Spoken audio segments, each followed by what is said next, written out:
Assalamualaikum warahmatullahi wabarakatuh. Bismillahirrahmanirrahim. Alhamdulillahi rabbil alamin. Wassalatu wassalamu ala asyrafil anbiya'i wal mursalin Sayyidina wa maulana Muhammadin wa ala alihi wa sahbihi ajma'in. Amma ba'du. Rabbi shrah li sadri wa yassir li amri wahlul 'uqdatam min lisani yafqahu qawli. Qalu subhanaka la ilma lana illa ma 'allamtana innaka antal alimul hakim. Shadaqallahul azim. Hadirin pada yang sempat hadir mengikuti kajian kaum muslimin wal muslimat sore hari ini di Masjid Al-Mustaqim yang kita cintai ini. Alhamdulillah, syukur kepada Allah Subhanahu wa Ta'ala atas segala rahmat, nikmat, hidayah serta karunia-Nya kepada kita semua, sehingga kalau panjenengan semua bisa melaksanakan ibadah puasa di bulan Ramadan yang kita nanti-nantikan di dalam setiap tahun ini. Muslimin wal muslimat, pada hari ini kita memasuki hari yang kedua. Ya. Ada saudara kita yang hari ini sudah memasuki hari ketiga.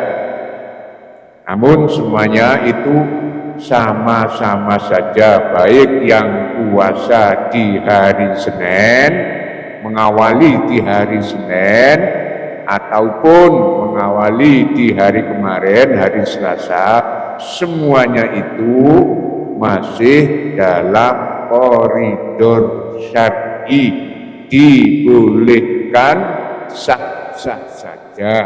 Tinggal kaum muslimin memilih ikut yang Senin apa ikut yang kemarin yang Selasa. Boleh-boleh saja, dikarenakan itu juga masih dalam aturan syar'i, tidak sampai menyeberang ke luar aturan syar'i. Sehingga boleh ini gak puasa, ojo gak puasa saja. Tinggalkan seorang muslim ini, puasa ini adalah merupakan tiang agama kita. Oleh rukun Islam itu ada 5. Di antara 5 ada puasa. Kalau sebagai seorang Islam terus nggak mau berpuasa, nah itu ya tiangnya agama kita ini ya gimana ya, timpang. Tiangnya itu ya gak enak lah. Di antara salah satu tiang ada yang seyek, ada yang doyong, jelas gak enak. Bangunan aja kalau tiangnya doyong ya miring-miring rumahnya nantinya. Jadi kalau mengaku seorang Islam ya mari kita laksanakan ibadah puasa ini. Sebagaimana perintah Allah di dalam Al-Quran, yaitu a'udzubillahi minasyaitonirrajim, bismillahirrahmanirrahim, ya ayyuhalladzina amanu kutiba alaikumus siyam kama kutiba alal ladzina min qablikum la'allakum tattaqun. Ya ayyuhalladzina amanu, hai orang-orang yang beriman, kutiba, diwajibkan, alaikum, atas kamu, asyamu, berpuasa, kama kutiba, sebagaimana diwajibkan, alal ladzina, atas orang-orang min qablikum, sebelum kamu, la'allakum tattaqun, agar kamu bertakwa. Jadi kita sebagai seorang muslim ialah semuanya tanpa terkecuali selama kita ini balik, akal sehat, tidak pikirnya sehat, tidak berubah alias tidak gendeng, tidak edan, ya, dan tidak berhalangan, tidak bepergian, maka wajib melaksanakan ibadah puasa. Jadi ini sudah menjadi ketentuan dari Allah Subhanahu wa taala sebagaimana firman yang kita baca tadi, tidak boleh tidak kita harus melaksanakan ibadah puasa. Kenapa? Agar kita menjadi seorang yang bertakwa. Kalau kita sebagai seorang yang beriman, seorang muslim, kemudian tidak punya sifat takwa, wah itu salah banget nantinya. Terus mau sejak kapan? Puasa di bulan Ramadan ini diwajibkan bagi kita semua sejak kapan? Sesuai dengan hadis Rasulullah Sallallahu Alaihi Wasallam, ibadah puasa ini disyariatkan pada tahun kedua Hijriah setelah Nabi Sallallahu Alaihi Wasallam hijrah ke Madinah mendapat 2 tahun baru diwajibkan untuk melaksanakan ibadah puasa. Makanya shoma Rasulullah Sallallahu Alaihi Wasallam, shoma Rasulullah Sallallahu Alaihi Wasallam Ramadhana tis'a, shoma Rasulullah Ramadhana tis'a sinina. Jadi Nabi Sallallahu Alaihi Wasallam berpuasa bulan Ramadan tis'a sininya, sebanyak 9 kali. Li'annahu furido fi sya'bana fi sanati tsaniyah, sebab puasa Ramadan diwajibkan pada bulan Sya'ban tahun kedua Hijriyah. Wa tuwfiyan Nabi Sallallahu Alaihi Wasallam fi syahri Rabiul Awal sanata 11 minal hijrah. Dan Nabi Sallallahu Alaihi Wasallam wafat pada tanggal Rabiul Awal 11 setelah tahun 11 setelah hijrah. Jadi bulan puasa ini mulai disyariatkan, mulai diwajibkan atas kita semua adalah di tahun kedua dari Rasulullah Sallallahu Alaihi Wasallam hijrah dari Mekah ke Madinah. Maka dari saat itulah kita semua kaum muslimin, khususnya yang hidup bersamaan dengan Rasulullah pada saat itu, sudah mulai melaksanakan puasa bulan Ramadan, yaitu di tahun kedua dari hijrah Rasulullah Sallallahu Alaihi Wasallam. Kemudian puasa ini diwajibkan bagi siapa saja. Qala al-musannifu rahimahullahu wa yatahakkamu wujubu dzalika ala kulli balighin aqilin qahirin qadirin muqimin. Jadi Syekh Syairazi berkata, puasa Ramadan diwajibkan bagi setiap muslim yang dewasa. Artinya dewasa itu balik, sudah sudah ada tanda-tanda mengeluarkan sperma, pernah mengeluarkan sperma kalau laki-laki. Kalau perempuan sudah datang tanda-tanda kebalikannya ialah datang bulan, itu sudah tanda-tanda perempuan sudah mulai balik. Saat usia itulah kita semua kena kewajiban hukum syariat Islam.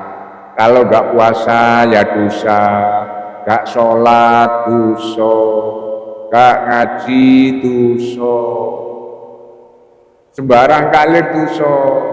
Soalnya wis punya tanggungan kewajiban dari Allah Subhanahu wa ta'ala. Oleh karena itu, bagi adik-adik yang sudah berusia balik atau baligh, marilah apa kewajiban-kewajiban yang telah ditetapkan oleh agama kita ini, ayo kita amalkan, ayo kita laksanakan sesuai dengan perintah syariat Islam. Benar apa yang dikatakan oleh Imam Asy-Syirazi tadi, puasa ini diwajibkan bagi setiap muslim yang dewasa. Walaupun dewasa ya harus berakal, artinya akalnya sehat. Walaupun dewasa kalau on ya juga tidak berkewajiban. Kemudian harus suci dari haid perempuan dan nifas. Kemudian mampu melakukan puasa dan tidak dalam perjalanan, tidak bepergian. Kalau dalam bepergian itu pun selama bepergiannya memenuhi syarat juga tidak berkewajiban untuk berpuasa. Artinya apa? Artinya mendapat keringanan bagi orang yang safar, bagi orang yang bepergian, untuk tidak berpuasa atau untuk berbuka puasanya. Jadi itulah mulai orang yang diwajibkan melaksanakan ibadah puasa. Kemudian puasa itu kita harus mampu menahan diri dari hal-hal yang membatalkan puasa. Karena banyak orang berpuasa, tapi ternyata puasanya itu banyak yang salah. Bagaikan orang yang tidak berpuasa, karena banyak pelanggaran-pelanggaran di dalamnya yang dilanggar.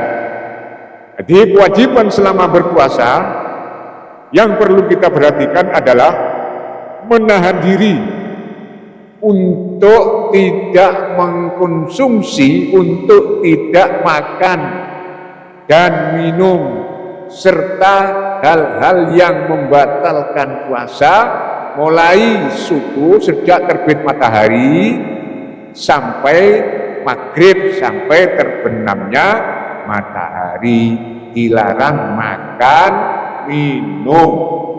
Sebagaimana firman Allah di dalam Al-Quran, wa kulu washrabu hatta yatabayyana lakumul khaytul abyadu minal khaytil aswadi minal fajr thumma atimmus siyama ilal lail.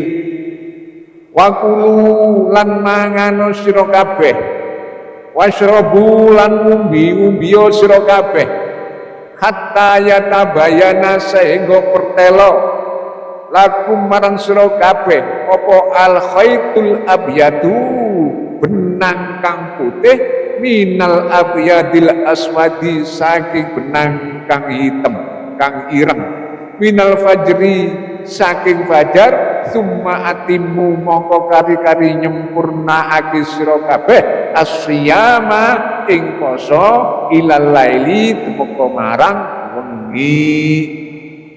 Jadi selama kita berpuasa ini oleh Allah Subhanahu wa ta'ala sudah dikasih ancer-ancer, dikasih tanda pada saat mana kita harus makan, pada saat mana kita harus menahan diri untuk makan.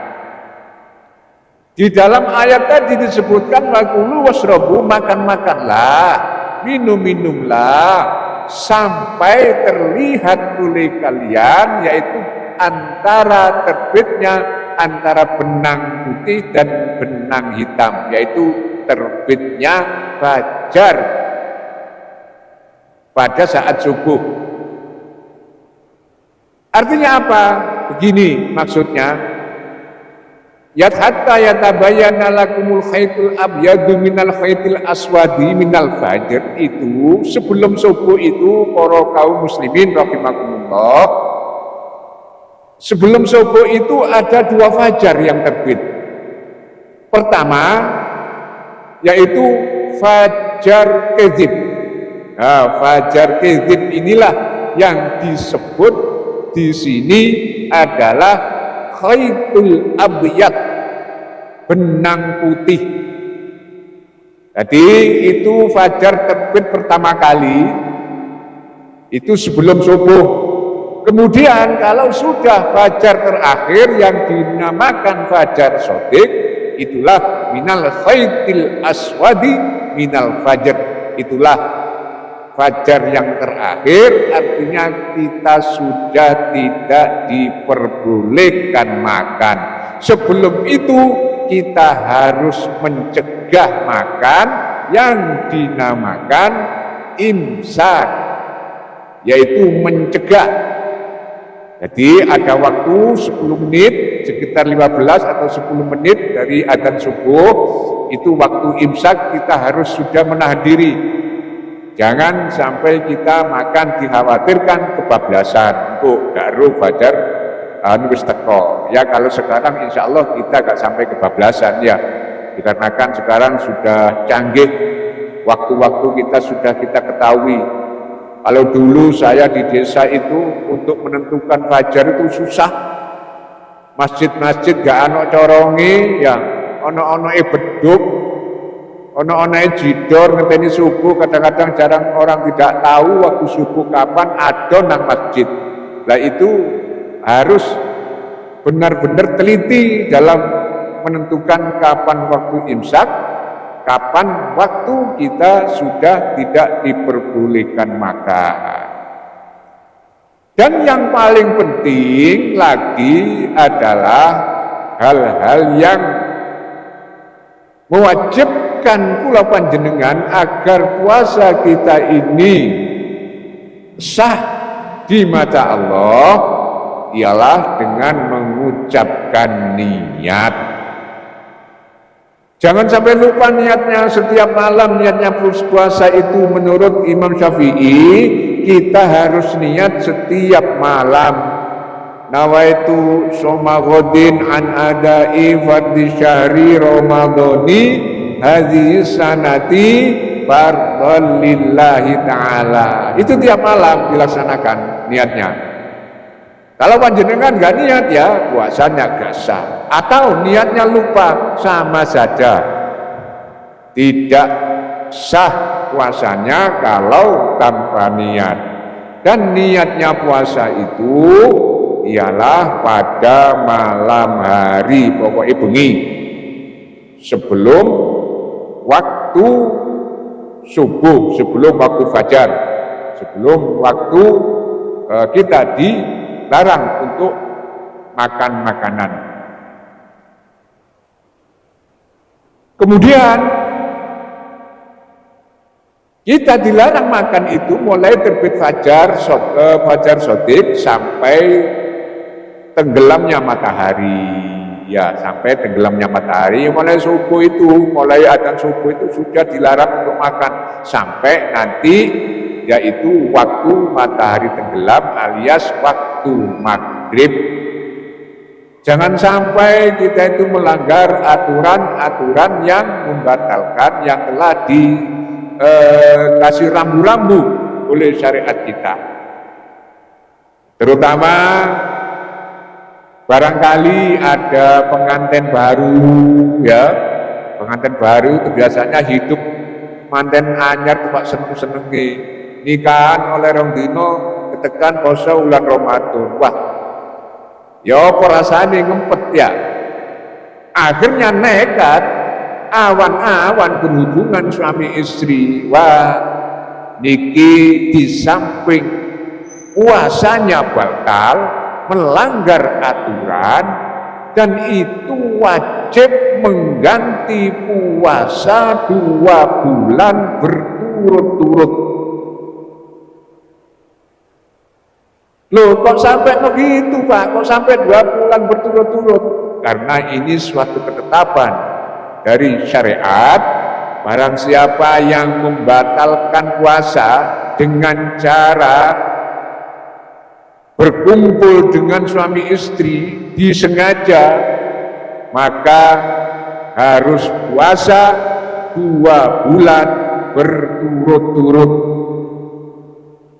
Kalau tidak mampu puasa 2 bulan berturut-turut, membayar denda sebanyak 4 kintal 42 kilo. Dendanya itu. Pokoknya barang siapapun pada saat puasa bulan Ramadan ojo kumpul karo bojone, ditahan dulu. Bengi ae ngenteni lek wis mari buka. Ditahan dulu dikarenakan dendanya sangat berat, yaitu 2 bulan berturut-turut. Kalau membayar beras adalah 42 kilo dibagikan kepada fakir miskin. Kecuali batali poso karena sperma itu tidak disengaja atau bermimpi kumpul dengan istri, nggak masalah, nggak batal puasanya, terus saja mandi. Kemudian para kaum muslimin wal muslimat, hal-hal yang membatalkan puasa, perkara yang membatalkan puasa adalah setiap masuknya benda ke dalam perut melalui organ tubuh. Kayak toh ono benda melalui mulut jelas jenenge mangan atau ngombe ya. Terus ada yang dari telinga, ada yang dari kemaluan, maupun dalam persetubuhan dengan istri di siang hari, atau mengeluarkan sperma. Kesemuanya itu dilakukan secara sengaja dan tahu lee hukume membatalkan puasa. Semuanya itu berakibat posoe batal, rusak apa yang dilakukan mengenai puasanya itu, tuas luwe, tuas ngelak. Kemudian ada lagi sesuatu yang tidak masuk tapi keluar. Contoh nopo seperti orang muntah, ya, orang muntah di siang hari, tapi muntah di semojo atau diobrok-obrok, mbok batu diobrok, tenggorokannya diobrok sampai mengeluarkan muntah. Nah, ini batal. Kecuali muntahnya tidak disengaja, bukan karena apa, misalnya karena sakit, maka tidak batal. Seperti dalam hadis berikut, man dara'ahul qai'u wa huwa shaimun falaisa alaihi qada'un wa man istaqa'u 'amdan falyaqdi. Rasulullah sallallahu alaihi wasallam bersabda, barang siapa dikalahkan oleh muntah, maka tidak ada qada baginya. Barang siapa muntah dengan sengaja, maka hendaknya ia mengkodoknya. Makanya kalau muntahnya karena sakit, itu walaupun muntah, tapi karena sakit, itu tidak apa-apa, tidak mengkodok puasanya. Karena sakit, tapi kalau disengaja wajib mengkodoknya puasa batal. Atau karena makan tapi lupa, nah itu enggak apa-apa. Ada orang puasa makan sampai entek rong piring wareg sak kumbene sak rokokane, tapi memang bener-bener lali, enggak masalah, tidak batal. Bahkan itu di dalam hadis Rasulullah Shallallahu Alaihi Wasallam, Allah sedang memberi makan kepadanya. Tapi walaupun hanya sedikit, jenenge gak lupa disengaja ya jelas batal. Tapi yang namanya lupa itu walaupun tek pirang-pirang piring, namanya lupa tetap tidak membatalkan puasa. Hadirin muslimin rahimakumullah, ini jam maghribnya jam berapa, Pak? Maghribnya jam ini 26. Jadi sebentar lagi ini kurang 10 menit, ya. Kurang 10 menit lagi kita akan melaksanakan ibadah buka bersama di Masjid Al-Mustaqim. Sampai di sini dulu kajian pertama dari fikih puasa pada sore hari ini. Mudah-mudahan walaupun hanya dengan cara singkat-singkat kita bisa memahami dan mudah-mudahan menjadi ilmu yang bermanfaat. Amin ya Allah ya Rabbal Alamin.